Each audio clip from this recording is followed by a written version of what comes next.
এবং আমরা নিয়ম আলোচনা করব রুল নাম্বার 3। ওকে, তো আমরা অ্যাসার্টিভ থেকে ইন্টারোগেটিভের আমরা দুটো পার্ট করলাম। এর আগে 1 থেকে 3 পর্যন্ত অলরেডি আমরা একটা পার্টি ইনক্লুড করেছি, তো এটা আমাদের রুল নাম্বার হচ্ছে 4 হবে। তো এখন আমরা যেটা আগে দেখেছিলাম যে এভরিবডি, এভরিওয়ান বা যদি অল থাকে তাহলে সেক্ষেত্রে আমরা হু ডাজেন্ট করেছিলাম। তো এখন আমরা যেটা নিয়ম লিখব যে যদি আমাদের সেন্টেন্সে এরকম দেওয়া থাকে নোবডি অথবা লেখা থাকলো নো ওয়ান, বা আমরা সংক্ষেপে শুধুমাত্র কি নান দিয়ে প্রকাশ করতে পারি, তো এগুলো থাকলে আমাদের এখানে কাগজ করতে হবে শুধুমাত্র হু দিয়ে হচ্ছে আমাদের এটা লিখতে হবে। কারণ আমরা জানি নোবডি, নো ওয়ান বা নান এগুলো হচ্ছে কি নেগেটিভ ওয়ার্ড, তাহলে নেগেটিভ ওয়ার্ড থাকা মানে আমাদের অবশ্যই কি শুধুমাত্র হু দিয়ে করতে হবে। তাহলে আমরা একটু উদাহরণ দেখি। যেমন আমি যদি এখানে লিখলাম যে নোবডি, এরপর আমরা এখানে কি লিখলাম হেল্পস, তার সাথে আমরা এখানে কি লিখলাম মি। তাহলে আমরা দেখতে পাচ্ছি আমার সেন্টেন্সে কিন্তু নোবডি দেওয়া আছে, তাহলে নোবডি থাকার কারণে আমরা এখানে কি দিব শুধুমাত্র হু দিব। তাহলে আমাদের উত্তর হবে হু হেল্পস, তার সাথে আমরা এখানে কি লিখবো মি, আর লাস্টে অবশ্যই কোশ্চেন চিহ্নটা কিন্তু বাধ্যতামূলক দিতে হবে। তো আমরা যদি 2 নম্বরে যদি আমরা একটু লিখি যে নোবডি, এরপর আমি কি লিখলাম গেটস দ্য জব, নোবডি দিয়ে দিলাম, আচ্ছা নো ওয়ান একই কথা, গেটস দ্য জব। ওকে, আমি এখানে ভার্বটা চেঞ্জ করে দিয়েছি। তাহলে এই যে নোবডি থাকার কারণে কিন্তু পুরো সেন্টেন্সটা আমাদের কি হয়ে গেছে নেগেটিভ। তাহলে নোবডি বাদ দিয়ে আমরা এখানে কি দিই হু দেই, হু তার সাথে আমরা এখানে কি লিখলাম গেটস দ্য, তার সাথে আমরা এখানে কি লিখতেছি জব, লাস্টে অবশ্যই আমরা কি করব কোশ্চেন চিহ্নটা দিয়ে দিব আর কি। ওকে, তাহলে এরপরে যদি আমরা নো ওয়ান বা নান দিয়ে যদি আমরা উদাহরণ দিতে চাই, যেমন আমি যদি বলি নান ক্যান, এখানে আমরা লিখলাম হচ্ছে কি সি ইট। তাহলে এই যে আমরা লিখলাম নান থাকার কারণে পুরো সেন্টেন্সটা কিন্তু আমাদের কি হয়ে গেছে নেগেটিভ। তাহলে নানের পরিবর্তে আমরা এখানে কি দিব হু দিব, তাহলে উত্তর হবে হু ক্যান, তার সাথে আমরা এখানে কি লিখবো সি ইট, লাস্টে অবশ্যই আমরা এখানে কি দিব কোশ্চেন চিহ্নটা দিয়ে দিব। তাহলে রুল নাম্বার 4 আমরা যেটা দেখছিলাম যে নোবডি, নো ওয়ান বা যদি নান দেওয়া থাকে তাহলে তাদের পরিবর্তে আমাদের কাগজ করতে হবে হুটাকে হচ্ছে আমাদের ইউজ করতে হবে।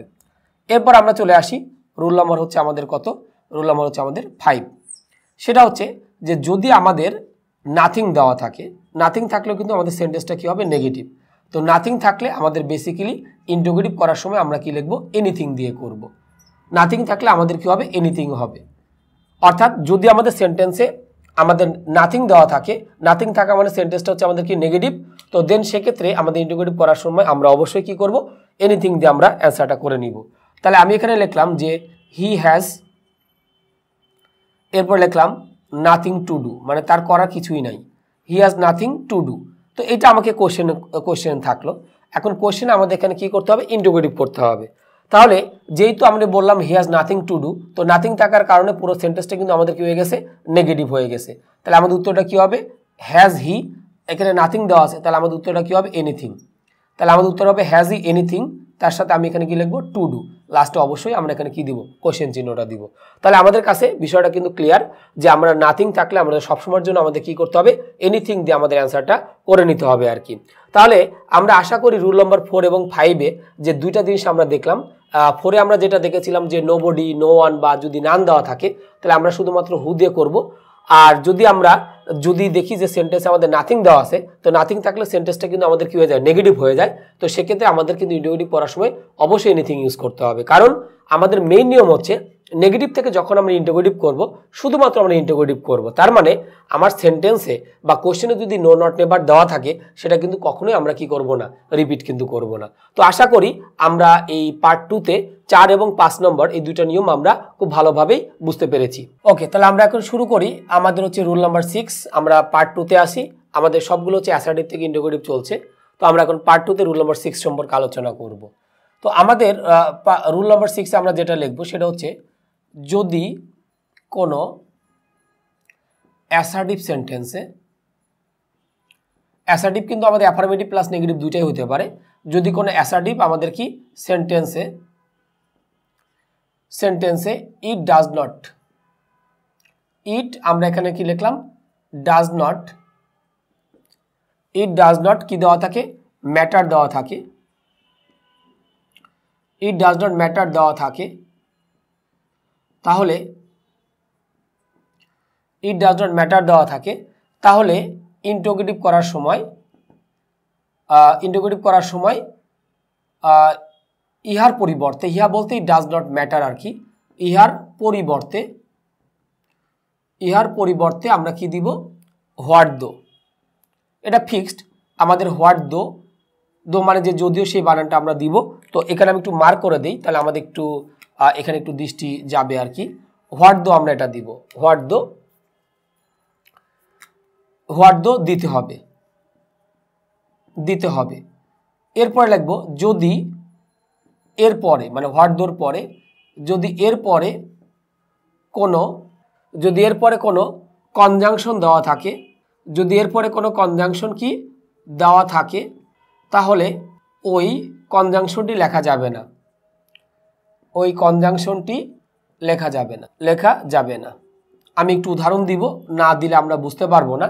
তাহলে আমরা এখানে যেটা বলছিলাম, যদি কোনো অ্যাসার্টিভ সেন্টেন্সে ইট ডাজ নট ম্যাটার দেওয়া থাকে, তাহলে ইহার পরিবর্তে, তাহলে আমাদের কি ইহার পরিবর্তে, এটা আইএনটি না, তাহলে ইহার পরিবর্তে আমরা কি লিখবো, হোয়াট দো দিতে হবে। যদি এরপরে কোনো কি দেওয়া থাকে, কনজাংশন দেওয়া থাকে, ওই কনজাংশনটা আমরা কি করতে পারবো না, ইউজ করতে পারবো না। তো আমরা যদি একটু উদাহরণ দেখি, তাহলে আমাদের একটু বুঝতে সুবিধা হবে। যেমন আমি লিখলাম ইট ডাজ নট ম্যাটার, আমি যদি এখানে লিখি যে ইট ডাজ নট, এখানে আমরা কি দিলাম, matter, it does not matter, এখানে আমি লিখলাম ইফ আই ফেইল। এটা কোনো বিষয় না যদি আমি কি করি, ফেল করি কোনো কাজে বা কোনো পরীক্ষায়, যেটাই হোক না কেন। তাহলে আমরা দেখলাম যে ইট ডাজ নট আমাদের এখানে কি দেওয়া আছে, ম্যাটার দেওয়া আছে। তাহলে এই যে আমরা লিখলাম যে ইট ডাজ নট ম্যাটার, এটার পরিবর্তে আমি কিন্তু বলেছি ফিক্সড, আমাকে এখানে কি ইউজ করতে হবে, হোয়াট দিলাম, তারপর আমরা এখানে কি দিলাম, দো, হোয়াট দো। তো দোটা একটা কনজাংশন, ইফটা কিন্তু একটা কনজাংশন, দুইটা কনজাংশন কিন্তু আমরা কি করতে পারি না, পাশাপাশি কিন্তু আমরা দিতে পারি না। তাহলে এই হোয়াট দো যখন দিলাম, এরপরে কিন্তু ইফ থাক, বিকজ থাক, সিন্স থাক, যে কোনো কনজাংশন থাক না কেন, সেটা কিন্তু আমরা দিব না। তাহলে উত্তর কি হবে, হোয়াট দো, এরপর আমরা কি লিখবো, আই, এর সাথে আমরা কি লিখলাম, ফেইল। এটা লেখার পর আমরা কি করব, কোশ্চেন চিহ্ন দিব। তাহলে এটা আমাদের নিয়ম যে আমাদের যদি কোনো এরকম অ্যাসার্টিভ সেন্টেন্সে ইট ডাজ নট ম্যাটার যদি দেওয়া থাকে, তো আমরা ইট ডাজ নট যেহেতু নট দেওয়া আছে, তাহলে সেন্টেন্সটা কিন্তু আলটিমেটলি আমাদের কি নেগেটিভ। তাহলে নেগেটিভ থেকে যখন আমরা ইন্টিগ্রেটিভ করতেছি, সো তখন আমাদের এটা করতে হবে যে কি, হোয়াট দো, এর সাথে আমরা কি লিখছি, আই ফেইল। আমি আরো দু একটা উদাহরণ দিই, তাহলে আমাদের বুঝতে আর একটু সুবিধা হবে। 2 নম্বর আমি লিখলাম যে ইট ডাজ নট ম্যাটার, এটা কিন্তু দেওয়াই থাকবে, ইট does not matter, it does not, আমি এখানে লিখলাম ম্যাটার, এখানে আমি লিখলাম হোয়াট হি সেস, হোয়াট, এরপরে কি লিখবো, হি, তার সাথে আমি এখানে কি দিব, সেস। ওকে, তাহলে আমরা এই সেন্টেন্সেও কিন্তু কি দেখতে পেলাম, ইট ডাজ নট ম্যাটার কিন্তু দেখতে পেলাম। তাহলে একটু যদি খেয়াল করি, ইট ডাজ নট ম্যাটার, দ্যাটস, এটার পরিবর্তে আমরা এখানে কি দিব, এটার পরিবর্তে আমরা দিব হচ্ছে কি, হোয়াট, তার সাথে আমরা এখানে কি দিব, দো দিলাম, হোয়াট দো, এরপরে কিন্তু আবার হোয়াট আসছে। তো আমি বলছিলাম যে যদি ইট ডাজ নট ম্যাটারের পরিবর্তে আমরা হোয়াট দো দেই, দোটা একটা কনজাংশন, সো তারপরে যে কনজাংশন থাক না কেন সেটা কিন্তু আমরা আর দিব না। তাহলে হোয়াট দো, এরপরে লিখবো হচ্ছে কি, হি সেস, কিন্তু লাস্টে অবশ্যই আমাদের কোশ্চেন চিহ্নটা কিন্তু বাধ্যতামূলক দিতে হবে। তাহলে আমরা রুল নম্বর 6-এ আমরা যেটা দেখতে পেলাম যে যদি আমাদের কোনো অ্যাসার্টিভ সেন্টেন্সে ইট ডাজ নট ম্যাটার দেওয়া থাকে, তাহলে ইহার পরিবর্তে মানে ইট ডাজ নট ম্যাটারের পরিবর্তে আমরা কাজ করব, হোয়াট দো দিতে হবে। আর আরেকটা কথা বলছি, যদি এরপরে কোনো কনজাংশন দেওয়া থাকে, তাহলে কনজাংশন লেখা যাবে না। তাহলে আমরা দুটো উদাহরণ যদি দেখি, ইট does not matter if I fail, তাহলে ইট ডাজ নট ম্যাটারের পরিবর্তে আমরা এখানে কি দিয়েছি, হোয়াট দো, তাহলে দোটা একটা কনজাংশন, ইফটা একটা কনজাংশন, তাহলে দো দিলে আমরা কিন্তু কি, ইফটা দিতে পারবো না, সো আমি এখানে লিখলাম হোয়াট দো আই ফেইল। আবার আরেকটা সেন্টেন্স আমরা যেটা লিখছি, it does not matter what he says, তাহলে ইট ডাজ নট ম্যাটারের পরিবর্তে আমরা কিন্তু লিখছি হোয়াট দো, তাহলে দোটা একটা কনজাংশন, সো তারপরে কি করা যাবে না, হোয়াটটা দেওয়া যাবে না। এখানে হোয়াট কেন, যদি এখানে দো, অল দো বা যত ধরনের কনজাংশন আছে যাই থাক না কেন, আমরা কিন্তু এটা দিতে পারবো না। সো এটা কিন্তু একটু এক্সেপশন টাইপের একটু নিয়ম, তো আমরা এই বিষয়গুলো কিন্তু আমরা একটু মনে রাখবো। তাহলে রুল নম্বর 6 এতটুকুই। ওকে, আমরা এখন চলে আসি আমাদের হচ্ছে রুল নম্বর হচ্ছে 7, অ্যাসার্টিভ থেকে ইন্টিগ্রেটিভ এর আমরা আরেকটা নিয়ম করব, একটু এক্সেপশন টাইপের নিয়ম। তো আমি আগে নিয়মটা একটু আগে লিখে দিই, নিয়ম বলতে হচ্ছে আগে প্র্যাকটিসটা আগে লিখি। যেমন আমি একটা উদাহরণ দিলাম যে নো হায়ার, এর সাথে আমরা কি লিখলাম, in this world, nowhere, এখানে আমি কি লিখলাম, ইন দিস ওয়ার্ল্ড, এরপরে লিখলাম ইউ উইল ফাইন্ড দা, এরপর আমরা কি লিখলাম, পিক, এরপর আমরা লিখলাম হচ্ছে কি লাইক, এর সাথে আমরা লিখলাম হচ্ছে কি মাউন্ট এভারেস্ট। তার মানে পৃথিবীর আর কোথাও তুমি মাউন্ট এভারেস্টের মতো এত বড় উঁচু চূড়া কি করতে পারবা না, দেখতে পারবা না। তো যেহেতু সেন্টেন্সটা আমরা কি দিয়ে করছি, নো দিয়ে শুরু করেছি, তাহলে আমাদের বিষয়টা হচ্ছে নো প্লাস ডাব্লিউএস ওয়ার্ড দিয়ে কিন্তু শুরু হয়েছে। তো নো থাকার কারণে আমার সেন্টেন্সটা কিন্তু আলটিমেটলি আমাদের সেন্টেন্সটা কিন্তু নেগেটিভের পর্যায়ে চলে আসছে। তাহলে আমরা এই সেন্টেন্সটা কিন্তু আমরা কি পাচ্ছি, নেগেটিভ। তাহলে যেহেতু সেন্টেন্সটা নেগেটিভ, তাহলে ইন্টারোগেটিভ করার সময় আমরা কিন্তু শুধুমাত্র কি করব, ইন্টারোগেটিভ করব।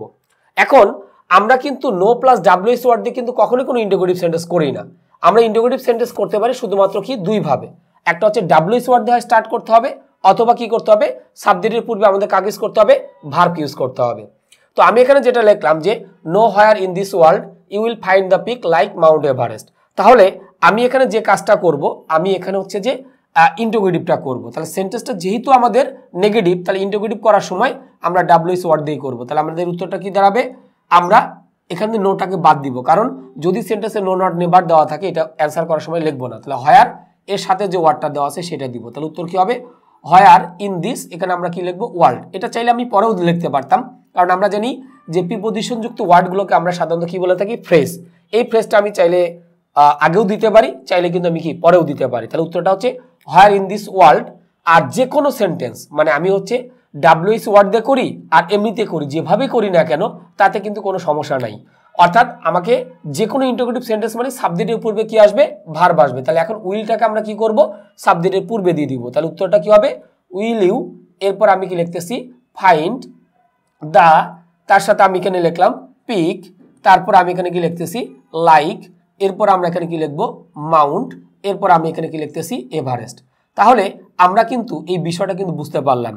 এই সেন্টেন্সটা কিন্তু আমরা চাইলে এভাবে কিন্তু লিখতে পারতাম যে হোয়ার, এরপরে যদি লিখতাম উইল ইউ, তার সাথে আমি কি লিখলাম, find the peak, like, mount, Everest, এরপর আমি এখানে লিখলাম ইন দিস, তার সাথে আমি এখানে কি লিখলাম, ওয়ার্ল্ড। এটা আমরা কি করলাম, বসিয়ে দিলাম।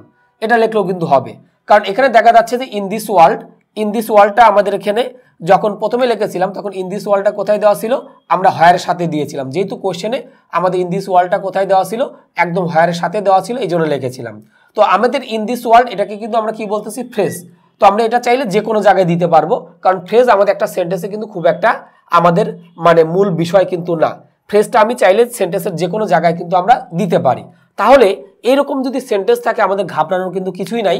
অর্থাৎ নো প্লাস ডাব্লিউএস ওয়ার্ড দিয়ে আমাদের যদি কোনো সেন্টেন্স যদি দেওয়া থাকে, তাহলে আমাদের সর্বোত্তম কাজ হচ্ছে আমরা কি করব, নোটাকে আমরা বাদ দিয়ে দিব।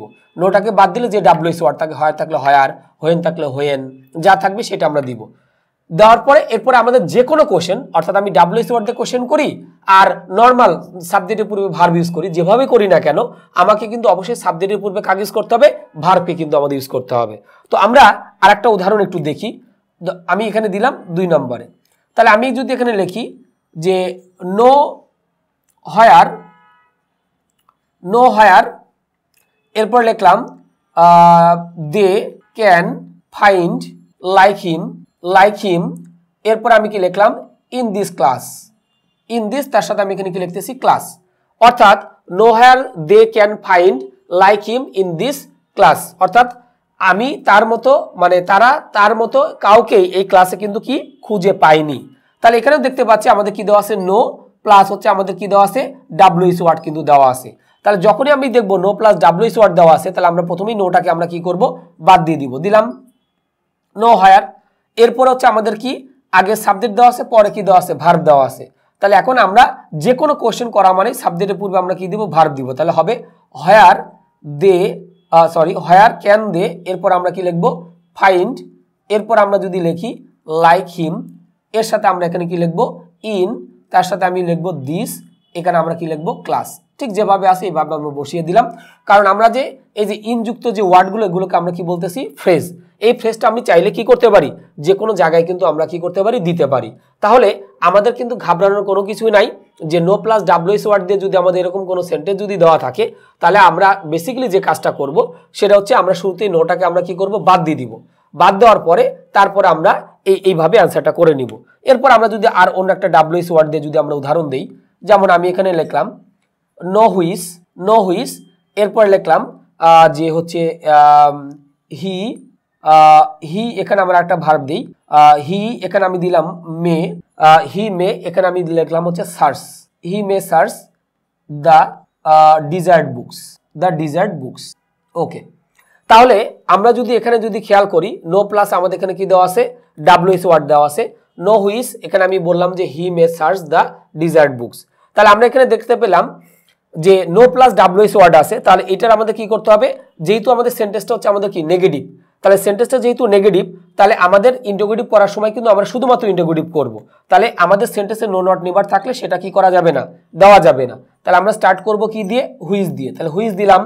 এখন যেহেতু এটা কোশ্চেন সেন্টেন্স তার মানে আমাকে সাবজেক্টের পূর্বে কি করতে হবে, ভার্ব দিতে হবে। তাহলে হুইচ, এরপর আমরা দিব মে হি, এখানে আমরা কি দিব সার্চ, হি মে সার্চ দা, তার সাথে আমরা এখানে কি দিব ডিজায়ার্ড, তার সাথে আমরা এখানে কি দিব বুকস।